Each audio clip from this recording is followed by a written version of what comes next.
कि साहब बिना टिकुली, अरे साहब बिना टिकुली सोना बाली नार होता अब बिना टिकुली।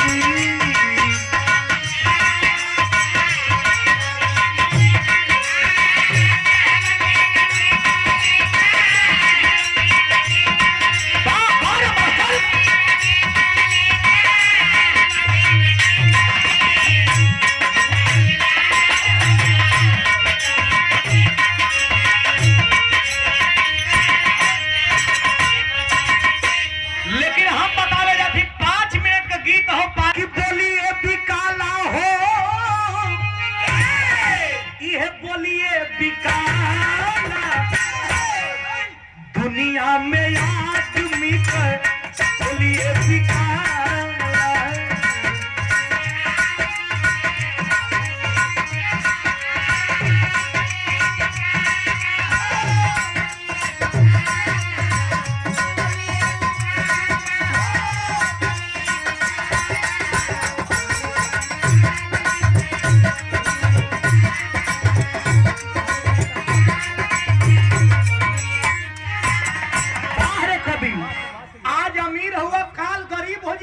लेकिन तोहर जवान का कीमत रही तो लोग कही कि आज न गरीब भइल बा, लेकिन जवान का पक्का आदमी है।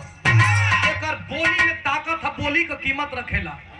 अच्छा हम पता नहीं कहिए माए कहिए का कीमत कुछ और बा, और रवीना का बोली का कीमत कुछ और बा। इहे माए का इहे लोगवा आ इहे साउंड व्यवस्था रही। ये हमारे गुरुजी और बड़का कलाकार गई हन तो उनकर बोली का कीमत कुछ यही मंच पर यही साउंड पर खेसारी लाल पवन सिंह जी गई हन तो उनकर बोली का कीमत कुछ अच्छा। एगो अंबानी जी का अध्यात्म कहता है कि पहला प्रमाण क्या है? अरे भैया भरत जी रहले। रामायण में बताया गया कि राजा दशरथ के 4 पुत्र और 4 पुत्र में भरत को सबसे मानते थे मर्यादा पुरुषोत्तम राम। कैसे? भैया भरत जी रहले जग में महान हो।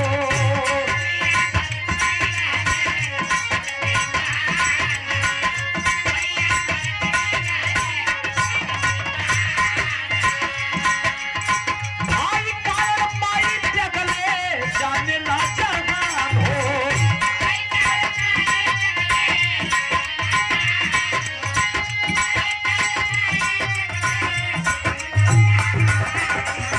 राम जी के 14 वर्ष का वनवास भइल। अब भरत के जब पता लगल कि हमार भैया के 14 वर्ष का वनवास लगल है, हनुमान से जब मिला रहा राम जी तो कहले रहा कि तुम मम प्रिय भरत समभाई।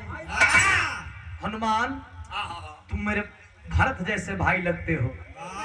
भरत के पता चलल तो माई का कहना के तू कैसन माई हो कि अपने भाई अपने हमार भाई खातिर तू 14 वर्ष के वनवास कर देलू। अच्छा राम जी चले रहता तो वनवास ना गई रहता उनके कोनो केस फौजदारी, लेकिन रघुकुल रीत सदा चली आई प्राण जाई पर वचन न वचन का पालन करे कर रहल। यही तो कोई अरे दुश्मन कहाला दुनिया में आदमी के बोलिए बिकाला।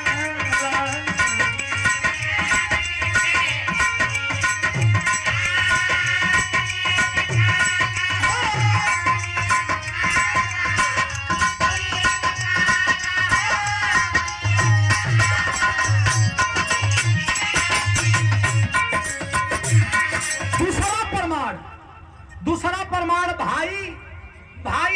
भाई असहित न भाई अस दूसरा। कैसे मास्टर? एक भाई रावण एगो भीषण मिसाल हो।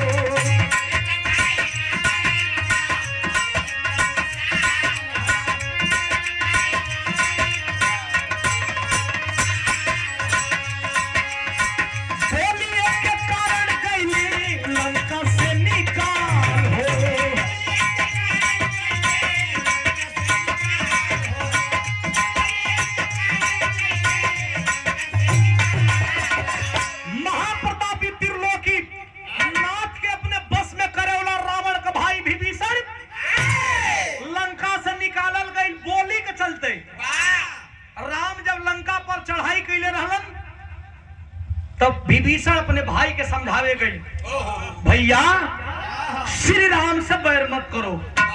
बोली में दोष रहल, भगवान के श्री लगैला का चलते रावण निकाल दलस की जो मेरा दुश्मन है उसे तुम श्री लगाते हो, इसका मतलब तुम राम से मिले हो। निकलो निकलो निकलो निकलो हमारे राज्य से निकलो। अच्छा राम जी चाह रहता भालू बंदर के ले गए तो ठीक कही आदमी के कहीं लंका में ले गए रहता तो आधा आदमी सोना का लंका देख के पलट देता, अरे मर दे।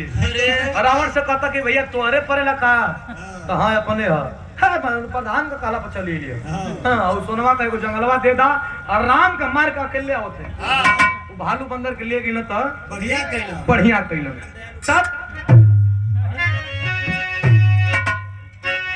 अरे बोलिए से कोयल कोई, अरे कौआ कहाला, करिया रंग को कोयलियो होते न करिया रंग को कौआ हो, लेकिन बोली बताओ थे कि कौआ कौन और कोयल। कौआ कही काव काव, अब कोयल करी लगी कि कोयले बोलते।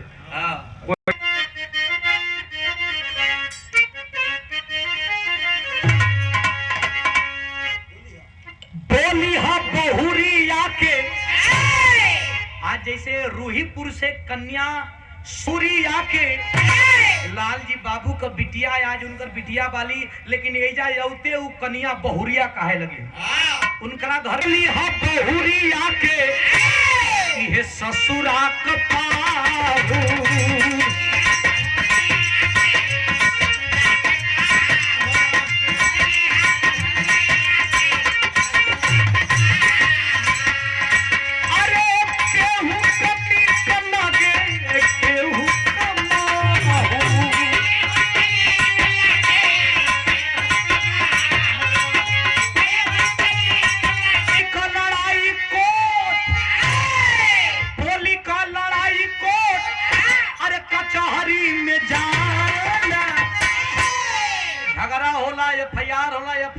कॉपी कोर्ट में जाला और कोर्ट में का गोली बंदूक चलेला।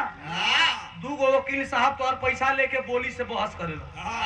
जज भी जौन ऑर्डर देलन तो ऑर्डर आरोपी को रेप के केस में, चोरी के केस में, छिनैती के केस में दफा इतना के तक इतने का सजा दिया जाता है, वो बोलबल करेलन। तब बोली का लड़ाई कोर्ट, अरे कचहरी में जा दुनिया में आदमी का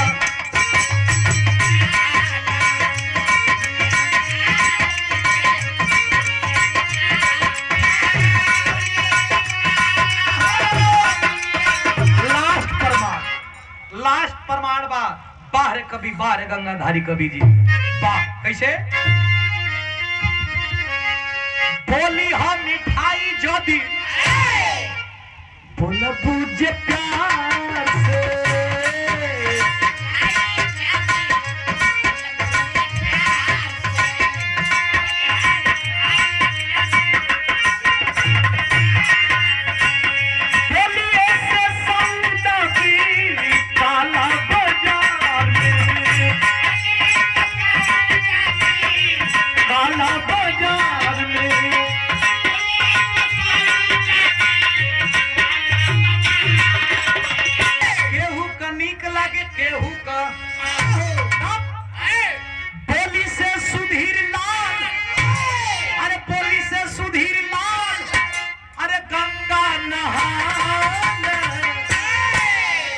कि कुर्ता पहले वाला तो उनकरा से बिगाड़ फारे के बा ऐसनो आदमी बना कि बिगाड़ो नहीं खे करे के कुर्तो फारे के बा तो कैसे पड़ी अरे भैया लाल अरे गंगा नहा